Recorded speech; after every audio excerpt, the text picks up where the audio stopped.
Mga kahuwan, panoorin ang video na ito upang alamin ang pinaka-latest na balita tungkol sa lagay ng panahon at bagyo update today. Narito na ang lagay na ating panahon ngayong araw ng Miyerkules, January 10, 2024. Sa ating latest satellite images, makikita natin na dalawang weather system pa rin nakaka-apekto sa ating bansa.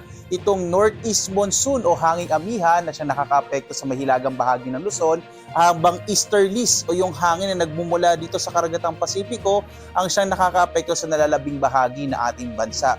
Malaki yung tsansa pa rin ng mga mahihinang pag-ulan, partikular na dito sa may silangang bahagi ng northern Luzon. So yan yung area ng Cagayan Valley. Habang sa nalalabing bahagi nating bansa, generally fair weather pa rin tayo pero posible pa rin yung mga isolated light rains dito sa Luzon, habang posible yung mga thunderstorms sa nalalabing bahagi ng Visayas at ng Mindanao.